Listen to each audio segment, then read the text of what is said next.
As parents, we all want to do what's best for our kids, especially when they're sick, as they're little, they're growing up. I feel that this is such an overwhelming time to make these decisions around when to go conventional and grab an over-the-counter med, or when to question maybe the long-term impact, or if there's another way, a better way, maybe specifically when grabbing Tylenol or antibiotics or anything like that. My guest today, Tietje, is on a mission to provide truly clean, natural, and effective alternatives to conventional medicine.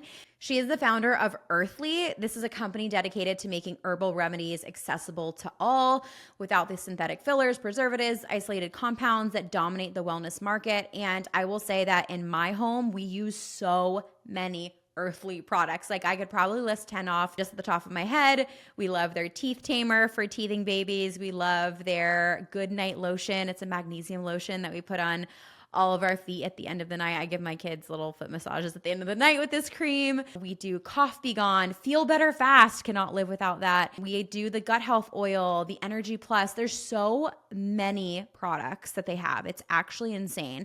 And in my experience, all work phenomenally. And they have over 16 years of experience in herbalism, Kate and her husband. And so they believe that harnessing the whole plant for healing, rather than isolating these compounds, really like Western medicine does, is the way. And they're incredibly successful. Their products have reached millions of people. And in today's episode, we dive into why so many kids seem to be getting sick these days, how conventional medicine can sometimes create an endless cycle of illness. We talk about natural remedies. We talk about making tea infusions. We talk about vaccines. We talk about so many things. And she's a mother of 6. So not only is she a business owner and an herbalist, but she is a mother herself. So she really has incredible insight. So without further ado, let's get into this episode. It's a doozy. It's so good. You might even want some pen and paper if you can, because you're going to learn so much. Let's dive in. Welcome to the Trust Issues Podcast, the show where we question everything society tells us about how to live, work, eat, and be. I'm Erica Auckland, a mom, entrepreneur, and advocate for living life on your own terms. Here we challenge the status quo, from the food we feed our families to the way that we build wealth and well-being. You'll hear unfiltered conversations with everyone from farmers, financial experts, and everyday people who are doing life differently, all with one goal: to help you live healthier, freer, and more abundant. If you've ever felt like there's more to life than following the crowd, you're in the right place. Let's get into it. Kate, welcome to the Trust Issues Podcast. Yeah, thanks for having me. Okay, I want to get right into, I think, a kind of a loaded question for parents, specifically Tylenol. So many parents reach for it without thinking twice. You've talked about this. Your page on Instagram specifically has such incredible resources for parents. I think everyone should follow the Earthley Instagram account. But what's the problem with using Tylenol with every little fever or every little ache for kids? There's 2 key issues, and one is, even when it's used in the correct dose, it depletes glutathione, which is an important amino acid and antioxidant that helps the body to recover from illness. So you're actually slowing down the body's processes from doing what it needs to do to heal. And the second is that Tylenol has a really low overdose level. Like, if you give your kid even twice the normal dose, it can cause serious liver damage, and it's the number 1 cause of liver failure in the US right now. And so if you're giving your kid this frequently, it is affecting their liver health, and there's so many better alternatives to Tylenol. What about when a parent is, has a child with a fever? I'm a huge fan of a lot of your products. We personally love Feel Better Fast. It's a staple in our home. But what are some things you would tell a parent who has a child with a fever who maybe is, should I give Tylenol? Should I not? Are there other alternatives that can be useful in this situation? What's your take on fevers in general? It's actually interesting that we're talking today, because we just got back from family vacation, and one of mine now seems to have a little bit of the flu. So he has a fever right now, and he's just in the room next to me resting. And what we've been doing with him, I mean, he's not little, he's almost 12. But I do these things even when I had babies with fevers. But, he takes a warm bath with Epsom salt. He's been resting mostly. He's used Feel Better Fast. We also have pain potions. Since he is older, he takes that when he has a headache. And just let them stay as warm as they're comfortable. I know a lot of people are like, we gotta like undress them, we gotta lower this fever, we gotta let them like air out, but I don't like, I remember the last times that I had a fever, and if I got too cool, I was shivering and I was uncomfortable because my body wanted to maintain that temperature. And that's the same thing with the babies. And if you stay wrapped warmly, then your body can maintain the temperature that it needs to have until it's ready to break. And then when it does, it's actually just gone. And so it's more comfortable. It was more comfortable for me as an adult to stay wrapped until I was ready to, until I was better.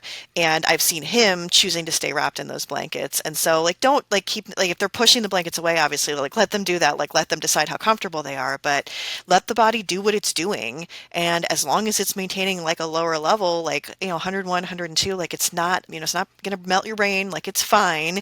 He's sitting there at like 100.5, 101, like he's totally fine. His body's doing what it needs to do. He'll be fine, probably tomorrow. But, if it's not like 104, 105, you really don't need to worry. Like just let the body do what it's doing.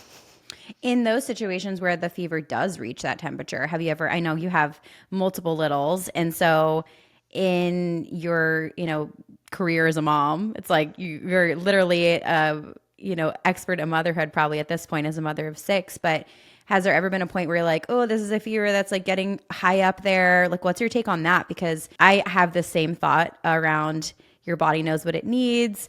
We're, like I said, we're a huge fan of your products. We use them when my littles have fevers, but have you ever reached a point where you're like, oh, this is uncomfortable, we need to give them something else? What would you do in that situation? So for me, I really believe that for most kids that they're not going to reach a level if they're just have a natural illness that's going to be dangerous for them. There are situations if you're like you have sun poisoning or certain types of food poisoning where like that can happen, or if there's like medication involved or something like that that can cause the temperature to shoot too high, but usually that's not going to be the case. That said, I pay a lot more attention to the behavior of the child than I do the number on the thermometer.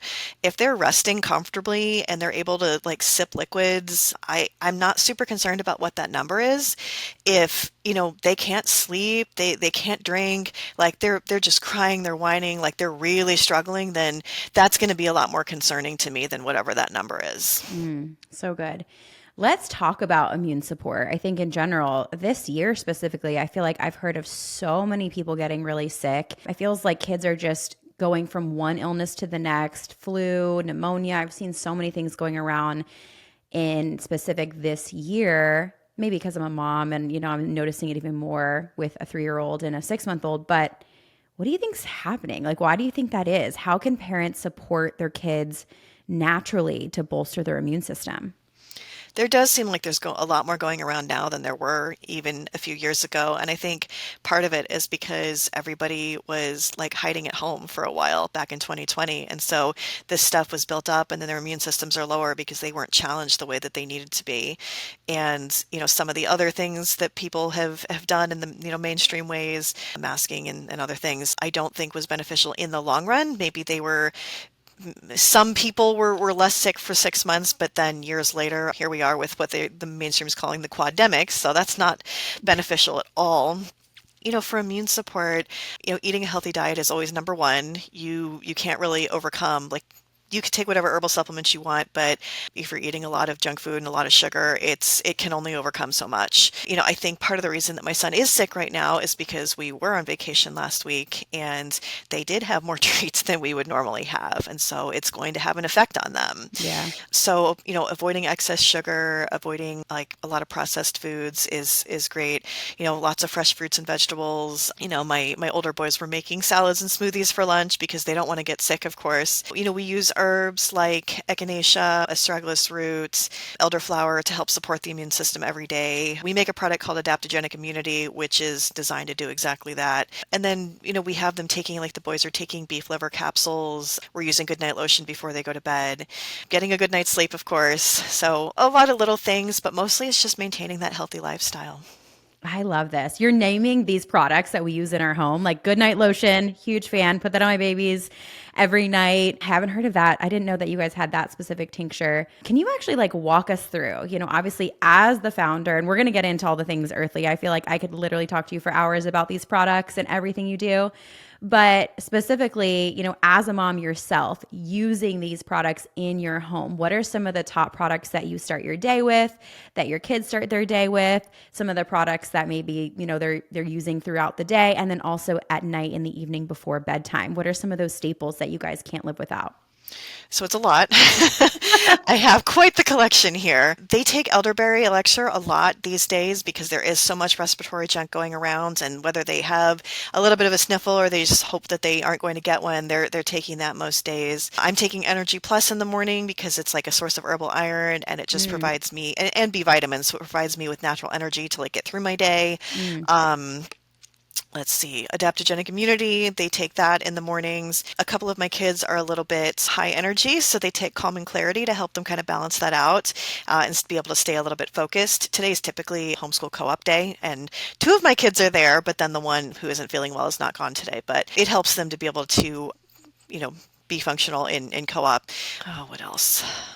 Like definitely we use pain potion anytime anybody has a headache. We use Feel Better Fast if anybody's just like, oh, I just don't feel right. When we traveled, I took digest support, which I used frequently because I knew I was going to be eating things that were not the best. Infant tummy and Feel Better Fast, I had those with me literally every single moment when I was walking around, and my 7-year-old at various points was like, oh, my tummy hurts. And so I'm like, take these tinctures, like you'll be okay. And he was fine. And then goodnight lotion at bedtime. We've used sleepy time here and there if somebody's really having a hard time sleeping.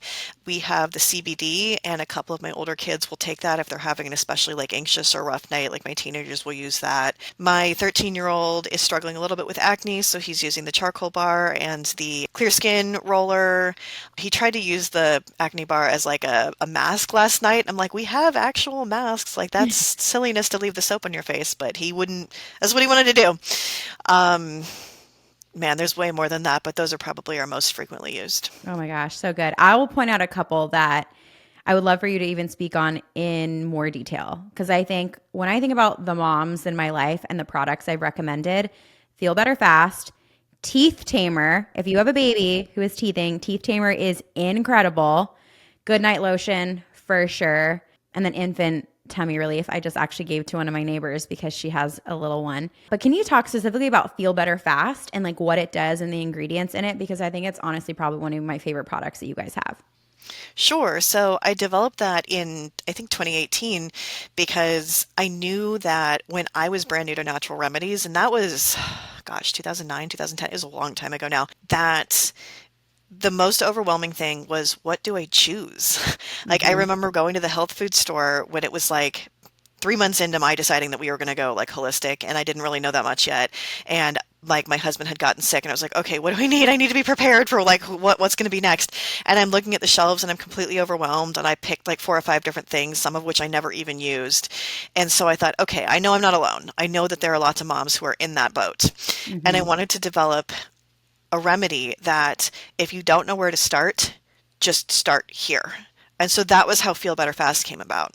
I love that. So it contains cinnamon, which is a natural anti-inflammatory. It also makes it taste really good because it's a glycerin base, so it tastes like sweet cinnamon. So most kids are like, ooh, yummy, I actually want to take this. Elderflower, which is an antiviral and it supports the immune system. Echinacea is antiviral, antibacterial, also supports the immune system. Fennel seed, which can help with like unhappy tummies. And I'm blanking on the fifth herb that's in it right now, but basically they all can help with a lot of little things that might be wrong. And so if, again, if you don't know where to start, you're like, I just don't feel well, just start here. Mm-hmm. And I think that's so true. As like a mom who I consider myself pretty crunchy before I had kids. But, when you have that first fever, you have that first, and you're like, your instincts are, I just want my kid to feel better, but in that moment, you're overwhelmed. That what you guys have done is really kind of made these tinctures specific for these specific things that I feel like are so easy to just grab and say, okay, like Feel Better Fast is always on hand if we travel. We always have that in case one of us goes down. So I love that. What about Goodnight Lotion? Yeah, I made that when I was actually pregnant with my now almost 12-year-old because I couldn't sleep. And I think every mom who's been pregnant knows how those last few weeks that last forever are like. You are not sleeping well. You are up in, go using the bathroom 6 times a night. And I really needed to sleep because I had three older kids and I was about to have a newborn. And, my oldest was only 5. My first 4 are really close together. So I needed my sleep. And I knew that magnesium helped, and everybody was talking about like the magnesium oil, just the spray. And I like if you're deficient, it's really irritating to your skin. And I Hmm. was really deficient. So I would sit there and I would spray it on my legs and I would just like, oh my gosh, okay, I'm going to count to like 5 minutes and that's all I'm going to do. And then I'm going to go wash this off because I can't handle this anymore. Whoa, I didn't know that. Yeah, it's not like I've sprayed it on my legs since then, like in the last year or so, and it doesn't bother me the way that it did then because I'm not deficient anymore. But I couldn't handle it. And so I'm like there has to be another way to get this. And I figured if I blended this with oils so that it can like nourish my skin and protect it from this, then it's not going to have the same effect. So I made the very first version, which was literally just like shea butter and avocado oil and then magnesium, and it worked. And that ended up being a formula that was a little bit stickier than I wanted it to be, but like I would just like literally like coat my whole body in this so I could sleep at night because I was just struggling so much at that point. But it helped a lot. And I eventually made like a better version that we have today. That's a nice, smooth, non-sticky formula. But yeah, it helped me with sleep. It's helped with leg cramps. It's helped with headaches. One of the my team members, she will just like literally like rub it like on her temples whenever she has a headache because she knows that it's going to help her with that. And we've used it for all kinds of things over the years. We've had kids with growing pains. We've had kids that Mm, we just played a little too rough and so muscles are sore, and magnesium is really good for sore muscles too. So yeah. I love that. Okay, so can we talk a little bit about? I feel like another thing I see so much is kids who are struggling with eczema and allergies. My two have actually both struggled with eczema, patches of eczema, and we consider ourselves really healthy and we do all these things to, eat really clean and we're healthier than 99% of the people that we know, but I find that like there's a lot of kids that are struggling with both of these things. Can you speak to allergies, eczema, and what you would suggest for a parent to do to help their kids who are struggling with these things? So that was my situation back in 2009. My daughter, who's 17 now, had eczema and chronic diaper rash and all of these things. Like she wasn't talking, she just had a lot of different health issues, and that was sort of what sparked my whole journey to do this Oh, stuff in the wow. first place. And so we used the GAPS diet was the first thing that we did with her because that's a really strict gut healing diet. It's not easy to do, but we managed to do it for about 6 months, and it was worth it to do because her eczema did clear up. And my second baby, he's 15 now, he had some eczema, and his never came back. Hers did come back when she hit puberty a little bit, but not nearly what it was when she was a baby, and she's not bothered by it, and it's manageable. But yeah, the GAPS diet was really helpful for us. Gut healing in general is it's like we didn't then, but we do now have gut health oil. So we've Okay. used that. My daughter won't take it. When they get to be 17, they do what they do. Oh my gosh, it's like she has access to all these amazing products and she won't take it. Yeah, What a she's teenager move, I was a teenager once. Yeah, she's a little bit picky about what she'll do, but she will reach for Easy Egg if she needs it, and she'll use Feel Better Fast if she really needs it, things like that. But yeah, she's not like she won't take mainstream stuff, but she's just not a super big fan of taking tinctures. But we did the GAPS diet, and then I would use gut health oil today. We do have soothing skin balm, which isn't going to fix it, but it is going to help like soothe the skin in the meantime. Right.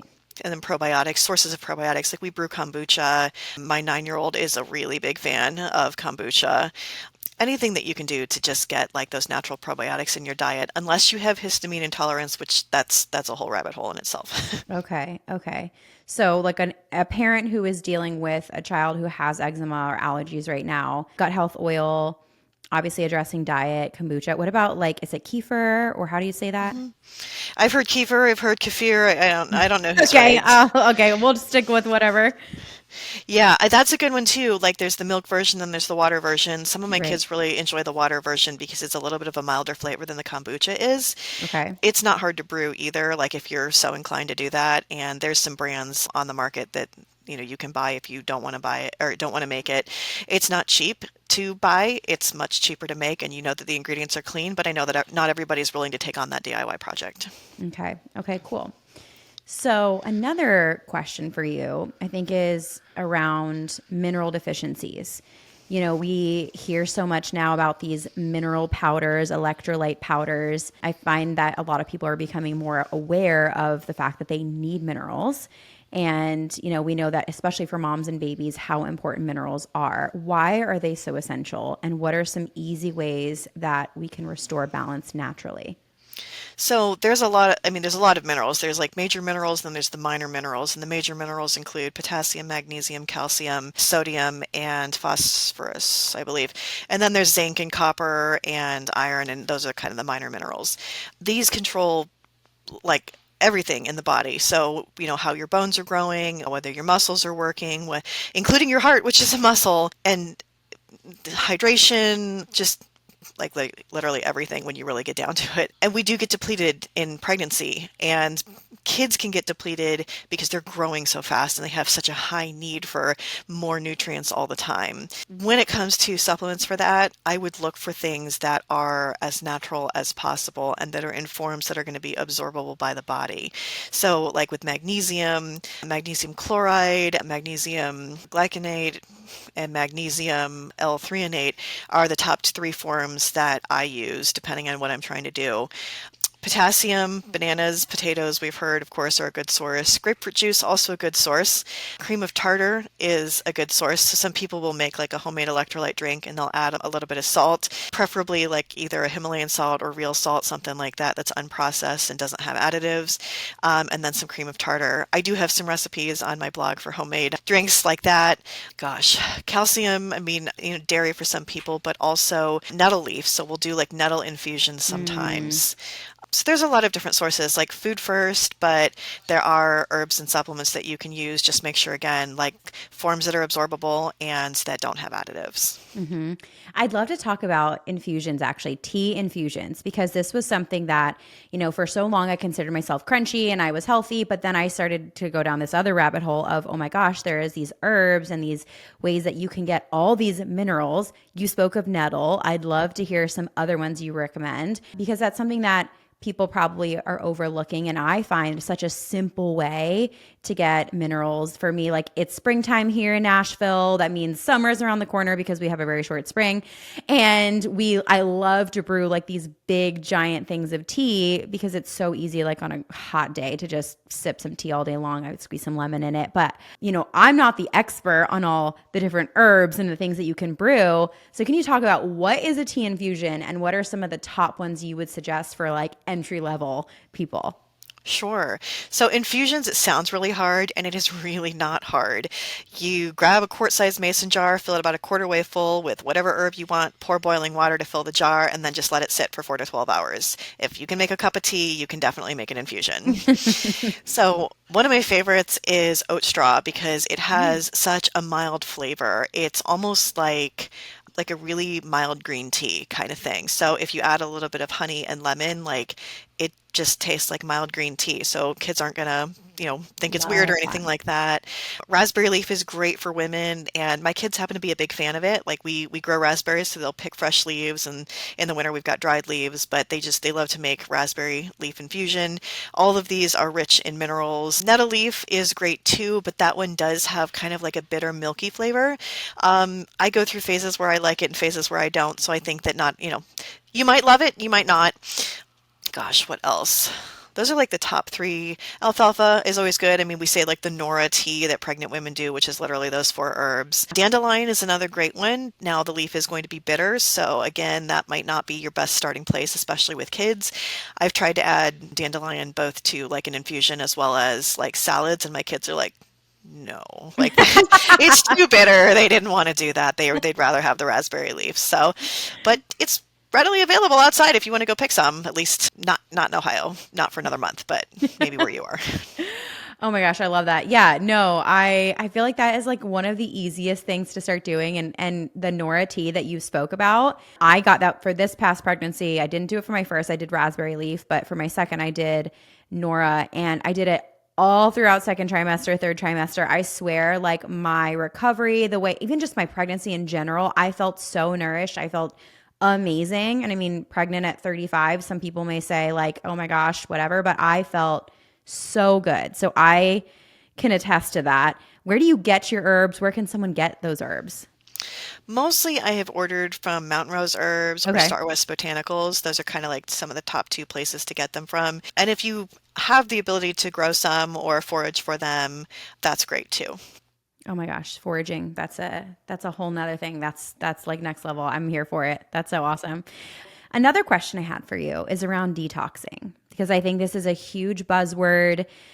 You'll see people talking about it on Instagram specifically that they detox their kids. And I think there's a lot of confusion around how to do this safely, especially for kids. What are some gentle, effective ways that families can support the natural detox process? And how does, do you have any products with Earthley that can help with this? Yeah, so detox is confusing because, if you say I want to detox my kids, you're going to get, people on one side going like, yeah, you should definitely do that. And here's like 17 cleanses that you can use. And then you're going to get people on the other side going like, you can't detox yourself. That's what your liver is for. Okay, listen. It is. I mean, you have a liver and kidneys and they naturally detox you. But sometimes in our modern world, there's food and pesticides in the produce and they can get a little bit overwhelmed and they need some support so that they can do their jobs effectively. So when you're detoxing your kid, that's basically what your goal is, to be able to support what the body is already doing. So I would look at diet first and foremost because, again, if you can take all the herbs you want, but if your kid is eating a ton of sugar or processed foods, like it can only go so far. So involve them in the cooking if they're weird about it, because I know some kids are like, ew, vegetables, but you take them to the farmer's market, let them pick some stuff out, try to make some recipes together. Like one of my kids, when he was like 3, decided he refused to eat mushrooms, and I never asked him to eat them. I just ate them in front of him a lot. And he'd be like, "Ew, I'm not eating that." I'm like, "Okay, that's fine. These are for me." And one day he got really curious and he's like, "Well, wait, I guess I want to try that now." And so he picked one up and then he immediately loved it and he ran to go make himself some. And now he's 9 and it's one of his favorite foods. So like, you never know like what your kid might like if you just, get them involved. As far as products, start really gentle, let them have lots of fresh water. You can add a little bit of lemon juice to that water. Depends on how old the kids are. Like once they get to be like 6 or 7, castor packs are really good over the liver. I used that with my 15-year-old a few years ago when he was having some troubles. Detox baths, so magnesium is a really easy one. We also have an herbal detox bath mix at Earthley that you can use. Oh, So okay. you can make it stronger or less strong depending on how old your kid is. There's some information there about how to do that. We do have a detox guide at Earthley that can help you with some of these things. Get them up and moving because that gets the lymph in your body moving. And, the lymph is basically, it goes around your body and gathers up cellular waste and helps to, get it out of your body. And so if they're moving, that's going to help them out for sure. Um, Probiotics and probiotic foods, like I mentioned before, that's definitely a good place to start. Depending on, there's other herbal remedies that we have, like we do have the gut health oil, we have a candida cleanse. That one is alcohol based, so you might not, like the little ones might not like that. You can mix it in a drink if you do choose to use it. Like we usually use grape juice if my kids are like, ooh, that one doesn't taste good. And then we have a vaccine detox as well that some families use. So we have a whole bunch of different things. It just depends on what your needs are. Oh my gosh. And I will say that your blog and like again, your Instagram. So for those listening, you have to go and follow the Instagram account. That's like the tip of the iceberg. And then the website has so much and it's so good. Like I cannot tell you how many times I've gone on there and I've read things for myself and, obviously bought products, but use that in conjunction with all the other like amazing tips you guys have. You mentioned probiotics multiple times, but I think antibiotics are something that many children are on. I feel like it's an endless cycle sometimes that I see that a lot of families are like, oh, my kid's sick again. We're on antibiotics again. What can someone do in terms of making the decision whether antibiotics are needed or not? And like, for example, for an ear infection, I find that, a lot of friends will say, my pediatrician recommended this, like, what should I do? And then afterwards, if those antibiotics truly were necessary, what are some ways that we can restore the gut health and prevent further sickness after the antibiotic use? So most kids are given antibiotics for things like ear infections or sinus infections. And sinus infections are often caused by fungus, and antibiotics are fungus, so that's not going to help anything. Whoa. I did not know So that. if if your kid is not that sick, like if your kid, like they don't have much of a fever, like they're acting okay, they're just like they're sick, but this is not an emergency situation. I would ask the doctor who's recommending it, like, what how long is this, like, what's going to happen if I don't? Like, how long will this take to resolve? And if the answer is, oh, an extra day, do you need the antibiotics at that point? Like, if it's just something that's going to take a tiny bit longer, like there's other ways to support them through it with the symptoms until that they heal on their own. So like I would ask more questions in situations like that. There's also a lot of natural remedies that you can use. Like the one time that my kids had ear infections, my oldest two when they were little, we took them to the chiropractor because the reason that they get it is because the tubes in their ears are like this way when they're really Hmm. little and the adults are this way, so we don't tend to get them very often. And so if they can adjust their ears to get the fluid to drain, then there's nothing there to get infected. So I would seek a chiropractor for advice on things like that and then try some natural remedies. Now, that doesn't mean you can always avoid antibiotics. I've been lucky, my kids have never needed them, but it can happen if it's a serious illness. If that does happen, I would wait till you're finished with the antibiotics because it does affect your gut flora for several months afterwards. So this is definitely something you want to choose really carefully. But if it's your child's life or antibiotics, like pick the antibiotics, it's fine. But bone broth and like simple gut healing foods, avoiding grains, especially refined grains, because those are going to feed some of that like bad bacteria that may have been able to take over. You may need like some antifungals because again, antibiotics are basically fungus. So like the Mm. Candida cleanse or the gut health oil afterwards to kind of clear that out and kind of rebalance the gut. Consuming the probiotic foods, kombucha, or for a lot of kids, there's like Bubby's pickles. Those are traditionally fermented and not vinegar, and so that has probiotics in it. And a lot of kids enjoy pickles rather than Oh. being weird about it. Yogurt, there's some really great, like sometimes dairy is okay. Sometimes kids are react to that. There's some really great coconut milk yogurt for those who don't do dairy, but just like really like try extra hard to avoid the refined grains and the sugar after antibiotics and really focus on those gut healing foods and supplements. Mm. That's so good. It's just so practical. Like, I love how you bring so much practicality to the conversation where I just know so many of our listeners are just overwhelmed, because we have, on one hand, conventional doctors saying do this and prescribing this. And then I think as a mom, you often have these like gut feelings of like, but wait, this doesn't feel right. And I'd love to ask you about that because obviously as a mom of six, you've obviously learned so much yourself about holistic parenting, about, you know, how to handle pretty much every single illness, I'm sure. So, with the mothers who are listening right now and who are kind of like, where do I start? What is an entry point? What would you suggest to them? And maybe just some swaps that you're like, this is the first swaps that you can go ahead and do that are fairly simple. So the actual entry point is definitely going to vary based on what is your passion, like what drove you to ask these questions. For me, I asked questions about vaccines first because I was working with special needs kids before my kids were born. And so that was something that I spent a lot of time researching before they were born and after my daughter was born. Every time she was sleeping, I was asking questions, I was researching. And I mean, I guess the first thing I'd say is research things. Like, don't let anybody tell you that this is the way it's done and this is the choice you have to make. Like, take a minute to think first and take time to read and ask all your questions and get answers until you're satisfied because you can always do anything later, but you can't undo anything. So ask questions first. Simple swaps. Food dyes, getting rid of food dyes would be one of the easiest ones. More and more companies are coming out with products that are either just not dyed or are dyed with fruit and vegetable dyes. So I would start there. Other simple swaps. Personal care products might be a good one to do because hopefully your little ones don't need a whole lot of different ones, just the shampoo and soap basically. So just choosing a clean version of that. Look for something that doesn't have fragrance or parabens, things like that. Any kind of natural and organic stuff is going to not have those things. We do have a cute little kid soap that's sponge shaped. And for lotion for kids, we have our seasonal scent coming in March is blueberry body butter, and it doesn't have any Ooh. essential oils in it.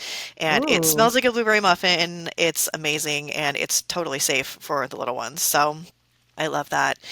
Um, and then other than that, like, what are you passionate about? Like, some people are really passionate about like plastic and they want to get rid of plastic in their home. So we replaced it with a combination of glass and stainless steel. Because the stainless steel, the kids can't break it if they drop it on the ground, which the little Yep. ones definitely will. That's a fair point. Oh my gosh. It wasn't that expensive though. Like I know people like look at it and they're like, "Oh my gosh, this is going to cost so much," but it really didn't for us. Like when we just did like one thing at a time and we looked for really good deals. So just pick what you're passionate about and start Mm, there. that's so practical. I think my entry point was definitely, I think it was food, it was GMOs. I started being like, wait, what? Like they're doing what to our food? And then for me, it was vaccines too. I watched the documentary Vaxxed with my husband before we had kids. And I was like, wait a second, it's all about the MMR vaccination if you've ever not watched it or whatever. But it's so enlightening because it's not biased. It's just, this is what happened. It is so mind blowing. And honestly, just you got to see it if you are listening. But I'd love for you to give, any advice you have to a parent because obviously you are an expert. You are, an herbalist. You are also a parent of 6 children. You are the one who has researched. And for those who are saying, like, okay, now I have to make this decision of vaccinating or not vaccinating my children or delaying vaccination, where would you guide someone to do research or what would you tell them that they may not know that would help them make that decision? So when my daughter was a baby, I had a lot of questions, and I made myself a promise that until she was a year old, I wasn't going to do anything. And at the time, I thought, well, I don't really know that much, but well, I'll get like MMR and DTaP and polio, like the ones that I had when I was a baby, because they've been around for a long time. But I didn't know, and so every time she was sleeping, I was writing down questions and I was reading, and I wanted to know what is each illness that these vaccines are for, and what are the symptoms of the illness? What is the likely outcome? What are the complications of this illness? What are the natural remedies? And then for the vaccine, like how long has it been out? How well does it work? How long does it work? What are the side effects of this vaccine? And I just wrote down just dozens and dozens of questions, and every time I was reading, I was looking for answers from different sources. I would, like search for the question in Google and put PubMed after it. So I would pull up actual studies and not just somebody's opinion about it. And I would look at the CDC's Pink Book, which is the version that's meant for the health professionals and not for parents. And it has way more information in it.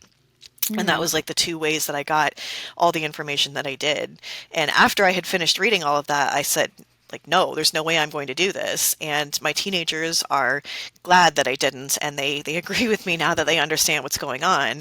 And I know that, like, when you have little ones, because I heard this all the time when my kids were little, like, you're stupid, you don't know what you're doing, your kids are going to die. And I'm like, that doesn't make any sense. And they not only have they not died, but they are healthy and happy and grateful for my choices. And so I just needed to put that perspective out there because I know that it's really, really hard when you hear all those voices coming at you when you're a parent of little ones. But do your research, ask all your questions, find answers until you are satisfied with your decision, and trust in what you're doing because, yes, it does usually work out really well.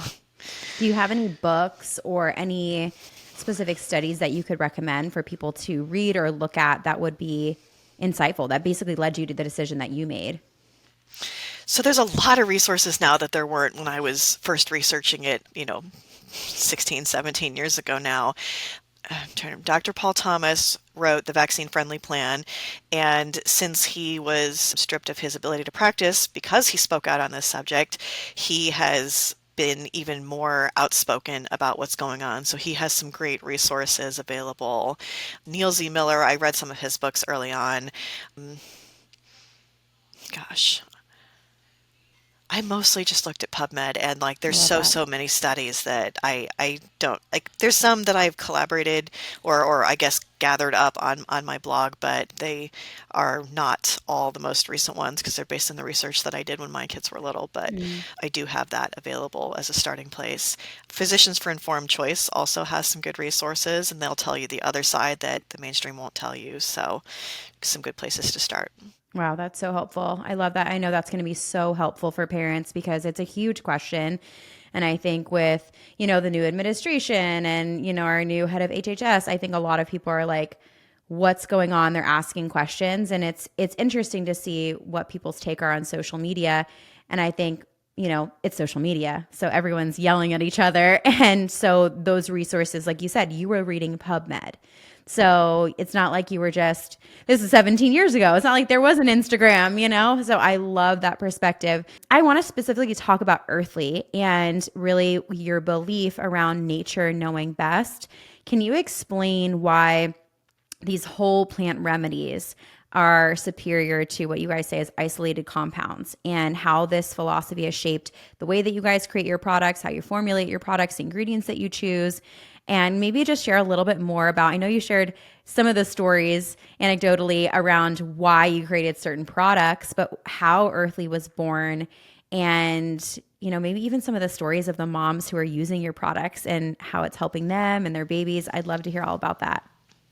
Yeah, so when I first started to really look into this stuff, I would see that there were all of these different ingredients that, companies were using that were safe and natural, but I didn't know what they were. They were like long chemical formulas, and I would have to look them up and try to figure out like what was the evidence that these things were safe, and often there wasn't a lot of evidence that they were safe. And then it would come up like 5 years later that actually, oops, this wasn't actually as good for us as we thought it was. And I started to realize that that's just really a problem with anything that is in isolation. If we've never used it in isolation before, we don't know what's going to happen when we do that. We know that salicylic acid, related to aspirin, when it's ingested in isolation, it can cause like stomach upset and ulcers and things like that. That's why you have to be cautious when you're taking aspirin. But it's found in meadowsweet and willow bark in its whole form. And those plants in their whole form have a bunch of like buffers and other constituents, and they're actually like calming to your stomach. So Mm. it's a totally different situation to have it in its natural form when it has all of these other constituents in it that balance each other out versus when it's by itself. And so that really formed the basis of my philosophy that nature is correct. Nature didn't mess it up.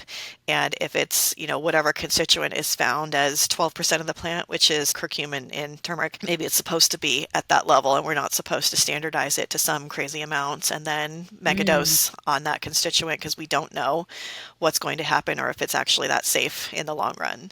So that's kind of how it came to be. And then, we started formulating all these products with these whole herbs, and like I was mentioning curcumin and turmeric. Like we had somebody who left a review on our turmeric and black pepper capsules, and she's like, I've tried all the standardized curcumin, and this one works better. So it Wow. just, you know, I just think trust nature first. And if you really have need of something else, like, again, if it's life and death or you're really sick, like there's going to be short-term situations where you might need something in isolation. But for everyday maintenance and everyday little illnesses, like whole forms is definitely going to be the best. Is that like your take on essential oils? I know you mentioned earlier that you're launching a baby soap without essential oils. Like, what is the deal with essential oils? Because I've heard, because it's so concentrated, is that a problem? Is that something we should be aware of as parents, using essential oils around our kids? So you do have to be cautious. I know that some people will say like, oh, it's an essential oil, so it's natural, so it's safe.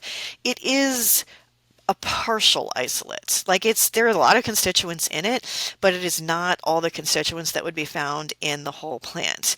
And if you use it, like if you know the safety of that particular oil that you're using and you dilute it effectively, like you can't use it for certain things. Like peppermint's not good for little ones, but is fine for kids over 8. And I know that if my older kids or my husband get a headache, that putting some peppermint oil on a cold rag and putting it on their head is going to help them. And so I use that very deliberately and very cautiously with people who are older, but I wouldn't do that for my really little ones. And I've used, essential oils diluted, like we have Breathe Well, for example, a salve that can help. And so, it's in a low concentration. It's about 2% dilution. And so that one is safe for younger ones, and it's going to help them breathe because there's a specific use for that. But, there are people who believe that essential oils are 100% safe. You can use them undiluted with kids of all ages. And I think you need to be a little bit more cautious than that personally. Mm-hmm. So good. And I actually just selfishly want to ask you about Teeth Tamer, because Teeth Tamer is literally like with my first teething was so gnarly. Like, oh my gosh. we were so, it was so intense. We were not prepared. And I had just someone that I had followed on Instagram. She's like, the best teething oil. We had tried all these other ones and the homeopathic drops and all the things. Teeth tamer is legit. Okay. Cannot live without it. It's my 6-month-old. He's not quite teething yet, but he's almost there. And it's literally on my side table. Like, I'm like, we will not go anywhere without this. So I'd love for you to speak to teeth tamer and what it does and what's in it. Yeah, so that one, fun story how I created that. It was with my third baby, and we had tried all of the other natural remedies, the frozen washcloths and the chew toys and the homeopathic stuff. And while the homeopathic stuff did work for him in that he was no longer fussy, it made him really like he'd stay awake. He would not go to sleep. So it would be midnight and this kid would be calm, but he was not going to bed and I was exhausted and I wanted to sleep. So that was not a really great long-term solution, especially at night. So I had to find something else. Now, him being a year at that point, I made him tea from cloves and catnip. And if I gave him the tea before bed, he would go to sleep and it wouldn't, like his teeth wouldn't bother him. And then I was pregnant very soon after that with my fourth, and I said, okay, while I can hand a cup of tea to a 1-year-old, I can't do that to a 6-month-old. I need some other option here. So that's kind of how Teeth Tamer came to be, is that cloves are a really great pain reliever and catnip is very calming for babies. I know people are like, catnip, like that makes cats crazy, but it does not do the same thing to humans. It calms humans down. So that's why those two ingredients. And so we have them at a low dilution. We start with the whole plants and we just extract them in vegetable glycerin and water. And I started using that for my fourth baby when, he was 5-6 months, whenever he started teething. And that was all I used for the rest of my babies. And it worked and we shared it. And I mean, like you said, it works for you guys too.